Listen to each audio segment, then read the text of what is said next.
ایک وقت کی بات ہے کہ ایک دور دراز سلطنت میں ایک نیک دل اور دانشمند بادشاہ حکومت کرتا تھا۔ اوس کی بیٹی نور جہاں اپنے حسن، علم اور ذہانت کی وجہ سے دور دور تک مشہور تھی۔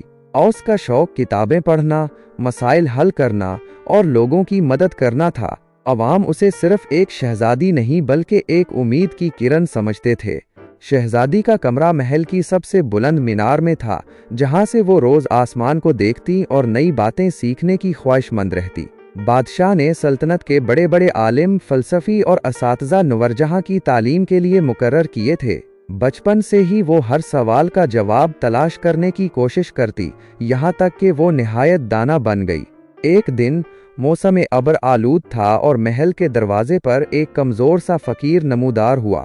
اس کے ہاتھ میں لکڑی کی ایک پرانی لاٹھی تھی، لباس پرانے اور دھول سے آٹے ہوئے، مگر آنکھوں میں ایسی چمک تھی جو عام آدمی کی نہ لگے۔ فقیر نے محل کے دربانوں سے کہا، میں اس سلطنت کی شہزادی سے ملنا چاہتا ہوں۔ میرے پاس اس کے لیے ایک راز ہے، ایک معمہ ہے، ایک امتحان ہے۔ دربان ہنس پڑے، مگر فقیر کے اصرار پر بات بادشاہ تک پہنچائی گئی۔ بادشاہ، جو شہزادی کی ذہانت پر فخر کرتا تھا، اس نے فقیر کو دربار میں بلایا۔ جب فقیر دربار میں آیا تو سب نے اسے تعجب سے دیکھا۔ فقیر نے سادہ انداز میں سلام کیا اور کہا، بادشاہ سلامت، میں آپ کی بیٹی کو ایک معمہ دینا چاہتا ہوں۔ اگر وہ حل نہ کر سکی تو مجھے آپ کے خزانے سے ایک انمول چیز ملے گی، اور اگر وہ حل کر لے تو میں اسے ایک ایسی دولت دوں گا جو نہ سونے کی ہے نہ چاندی کی، مگر ہمیشہ باقی رہنے والی ہے۔ بادشاہ نے شہزادی کو بلایا۔ دربار میں سناٹا چھا گیا۔ نور جہاں نے فقیر کی آنکھوں میں دیکھا، وہاں غرور نہیں مگر ایک عجیب گہرائی تھی۔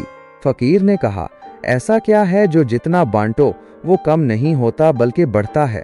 یہ سنتے ہی سب درباری سوچ میں پڑ گئے۔ وزیر، مشیر، عالم، سب نے سر جھکا لیا، مگر شہزادی نے مسکرا کر کہا، یہ محبت ہے، جتنا بانٹو اتنی ہی بڑھتی ہے۔ فقیر کی آنکھوں میں چمک آ گئی۔ اوس نے لاٹھی زمین پر ماری اور پورے دربار میں ایک نور سا پھیل گیا۔ سب حیرت سے اوسے دیکھنے لگے۔ فقیر اب فقیر نہ رہا بلکہ ایک نورانی بزرگ بن چکا تھا۔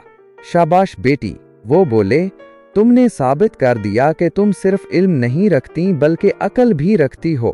تم نے وہ بات پہچانی جو ہر انسان بھول چکا ہے، محبت جو نہ تولی جا سکتی ہے نہ خریدی جا سکتی ہے مگر بانٹنے سے بڑھتی ہے۔ شہزادی نے ادب سے کہا، اے بزرگ، آپ کون ہیں؟ بزرگ مسکرائے، میں حکمت کا مسافر ہوں جو زمانوں سے علم بانٹ رہا ہے۔ تم پہلی ہو جس نے میرے معمہ کا صحیح جواب دیا۔ یہ لو، میری دعا، میرا تحفہ، ایک روشن دل جو ہر اندھیرے میں روشنی کرے گا۔ اس دن کے بعد شہزادی کا رتبہ سلطنت میں اور بھی بلند ہو گیا۔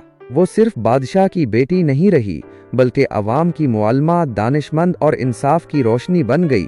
وہ دربار میں ہفتہ وار دانش کی مجلس لگانے لگی، جہاں ہر کوئی آ کر سوال کر سکتا تھا، اور وہ نہ صرف جواب دیتی بلکہ لوگوں کو سوچنے کا طریقہ بھی سکھاتی۔ سلطنت ترقی کرنے لگی، امن پھیل گیا، اور نور جہاں کا نام ایک مثالی شہزادی کے طور پر دنیا بھر میں جانا جانے لگا۔